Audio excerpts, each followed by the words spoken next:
My role in development management is almost like a conductor. So we bring in the architects, the engineers, the planners, and all these sort of professional expertise in order to make it happen. Big picture, analytic thinking, understanding that, this is a site in East London, but it does affect the rest of the city. And so where do we fall in that big picture? And lastly, humility. I think humility is a very important trait in my role. Essentially, we're servants to the city. We pay others for their professional opinion, and the opinion of the general public is as important to a scheme as an architect's. And so they should be compensated for their time. Hello, I'm Toby Fox from 1.5 million new homes, the local government challenge, sponsored by Redloft and by Vistry. And I'm visiting a different council every month to find out what works and what has to change to get more homes built. But not this month because of the local elections, which mean that we can't talk to councils. So instead, we've come to talk to the London Legacy Development Corporation. One of the biggest challenges facing the built environment sector as a whole is the skills gap. How are we going to get the people we need to build the homes that we need? So I've come to meet Nabil Al-Kinani, who is the development manager at the LLDC, to talk to him about his route into public sector housing delivery and any advice that he might have for young people thinking about their careers. So my name is Nabil Al-Kinani. I work at the London Legacy Development Corporation. I work in the development management team, and I help transform much of East London today. And we're here at Sweetwater, yeah? So looking at this place now and what it looks like now, what do you imagine happening here, Nabil? So we envisage a new mixed-use scheme, bringing forward public realm, bringing forward residential, in order to, rejuvenate the area, provide some new public benefit to the people of East London, and that's hopefully the aim of the next couple of years. So in 10, 15, 20 years from now, what are we looking at here? What's it going to be like? So we're in early stage thinking specifically on this scheme, but we're looking to bring forward affordable homes. We're looking to bring forward public realm that's accessible to everyone, sort of a new opportunity for people to sort of step past the hoarding line and experience a new piece of the city. And what are you going to be doing to make that happen? So my role in development management is almost like a conductor. So we bring in the architects, the engineers, the planners, and all these sort of professional expertise in order to make it happen. So it's a daunting task, a lot of responsibility, but we're looking forward to sort of delivering that and ensuring that public benefit is brought. And you're dealing with like a lot of specialists, people who've trained for years and years and years, who've got experience maybe all over the world of doing stuff like this, but you've got to be telling them what to do? Wow, I wouldn't say it like that. It's more understanding sort of the strengths of some of our partners that we're bringing onto the project. We have to be quite particular on sort of what the vision is of this site and carefully selecting the types of professionals that we want to work with who could help us achieve that vision. So, my job is to ensure that they've got not only the trade and skills expertise, but sort of the ethos and the necessary visions that matches with ours. But yeah. So that's quite complex work. Yeah. What kind of skills do you need in order to do your job well? So I like to sort of package up my role as 3 key traits or skills. First of which is storytelling. I think when people hear development manager, they don't think storytelling is a key part. Couldn't be further from the truth. We engage with a lot of different stakeholder groups and institutions and partners, and so our job is to be quite articulate and have the ability to string a narrative together that's coherent enough for our partners to understand exactly what's going on here. The second skill is sort of big picture, analytic thinking, understanding that, this is a site in East London, but it does affect the rest of the city. And so where do we fall in that big picture? And lastly, humility. I think humility is a very important trait in my role. Essentially, we're servants to the city. So what we're doing has quite a lot of impact, not just to the local area, but to the local economy. And so we have to really consider and think about these things and, ensure that we're in service to the people that are not just part of the local area, but potentially living here and enjoying these spaces that we're creating. Nabil, you told us a bit about the skills that it takes to do what you do. How do you get those skills, and what was your sort of pathway into development management? So a lot of my skills, I think, were nurtured by some of my colleagues in the early stages of my career. So I initially studied biomedical sciences, graduated, and was intending to go into the sciences, but as I was studying, I noticed that the city around me was changing quite a lot. Okay. So I'm from Northwest London, and one of the largest developments at the time in Europe was the Wembley Park development. Quintain and Brent Council, yeah. So 85 acres of development happening around the stadium. And so I noticed the city was changing quite rapidly around me. We heard about the King's Cross developments, and we heard about the South Kilburn estate regeneration projects. And so I noticed that there was quite a lot of change at quite a rapid pace. And I wanted to ensure that the interests of the people I grew up with was being represented in that field. Yeah. So I knocked on the developer next door's office door, and I was offered a role, and I started out. You literally walked up to the office and knocked on the door? Well, it was more of an email. Okay, but, all right. Okay. Electronically knocked on the door. Electronically knocked on the door, and they invited me to sort of apply for a role as a project coordinator. So I started out in quite a junior role. And was that with Quintain? That was with at Quintain, Wembley? yeah. Okay. Yeah. So I spent 3 years at Wembley Park. Yeah. We then parted ways, and I joined Lend-Lease on the Euston Overstation development. Okay, yeah, we've been there as well. Yep. So I spent 3 years on the master planning team at Euston, and then I joined the LLDC a year ago. Okay, Yeah. and all the way through that journey, you're learning different skills, different attributes that you need? Yes. So I have to give kudos to my team members, both at Wembley Park and at Euston. Yeah. I think one thing I enjoy quite a lot about our industry, it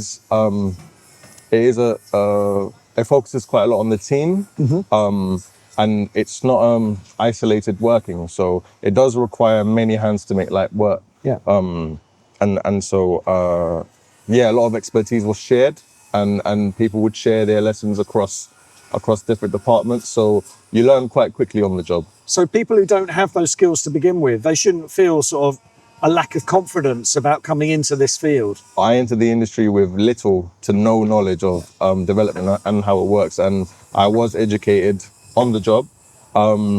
Everything from the construction phase to the development and planning phase, and through to the design phase as well.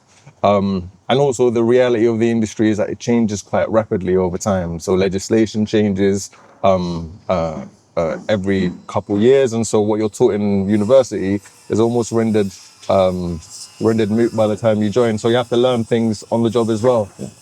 So it's quite a lean industry. You have to be quick and always learning. But I think as long as you have the desire to learn and keep up to date with the ongoings of not just the industry and planning, but politics as well, because it's inherently political to be involved in development, you should be fine. And what was it that led you to the Development Corporation? What attracted you into the LLDC? So both Quintain and Lend-Lease were sort of private sector organizations, but Lend-Lease had worked as the master development partner for the Department for Transport. Right. So it was one of my first ventures into sort of a public-private partnership. Right. Yeah. And I was really impressed and enjoyed the idea of leveraging sort of the expertise and resources of the private sector to deliver public benefit. The LLDC does that as a sort of mayoral development corporation. It's also quite rare to have a development entity that owns quite a large piece of land in the city, and solely focused on delivering benefits to Londoners. We're sort of bound by different values than your traditional developer who has to maximize return on investment. and sort of bound to different restrictions to local authorities who have a lot of different objectives that they're trying to achieve. Yeah. So, yeah. So what's the hardest part of what you do day to day? So the hardest part of what we do, I think, is ensuring that we deliver public benefits or maximise public benefits to Londoners whilst ensuring that schemes are actually deliverable. Yeah, that balance is difficult. And there isn't a sort of one-size-fits-all solution. It really is a case-by-case basis. Can you give me an example of where you're making a decision like that? I mean, not just on our schemes, but across the majority of schemes in London, it's the delivery of affordable housing and the construction costs. So stagflation, the rising cost of construction and people's real-term wages not catching up and being able to actually afford the products that's being delivered. So that's something we're acutely aware of and trying to solve in the background. And what's the best part of your job? I mean, apart from your colleagues and the fantastic organisation, Yeah. what's the best part of your job? I think the best part of our job is actually seeing schemes be delivered.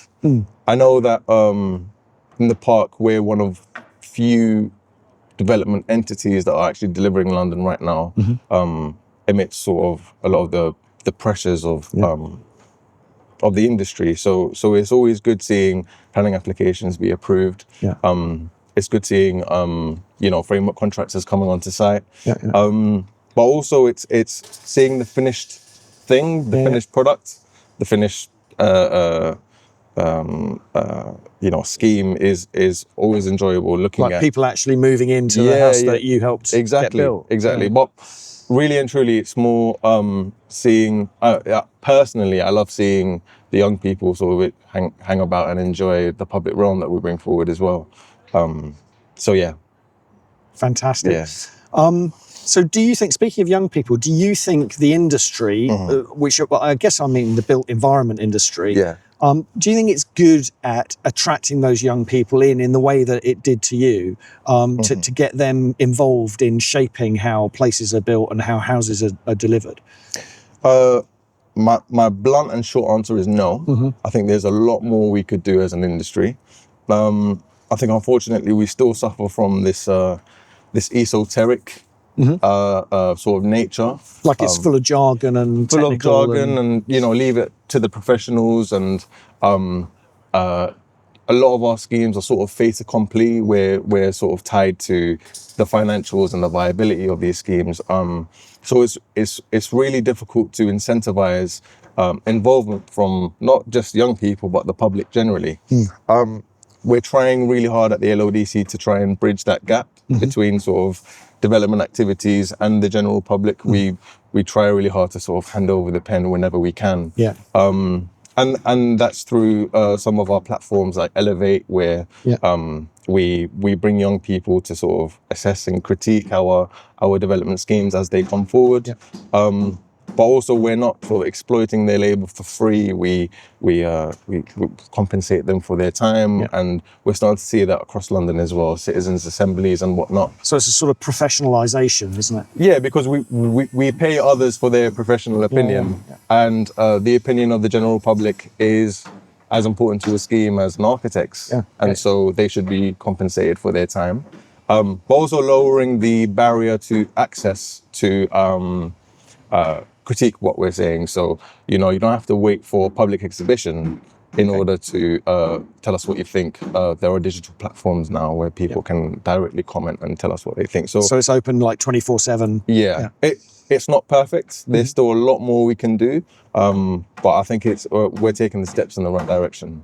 So what would your advice be to someone who's just done a biomedical degree, they're in their early 20s and they're thinking, I'm not sure I want to stick around in this career?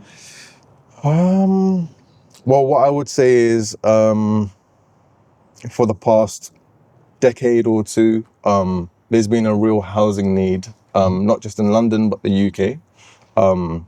And so if you see a need, fill a need. It's from my favorite film, Robots. Okay.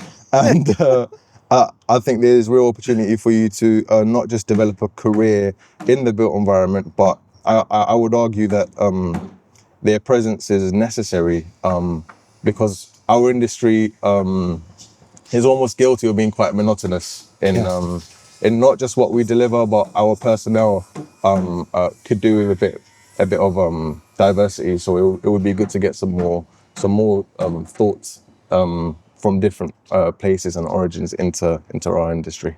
If you see a need, fill a need. That's I it. love it. Nabil, thank you very much for your role in 1.5 million new homes. Appreciate you. Thank you. And that's it from another episode of 1.5 Million New Homes, the Local Government Challenge, sponsored by Redloft and by Vistry. But we're going to be back in a few days with more from the Olympic Park. So like and subscribe, and we'll look forward to seeing you then.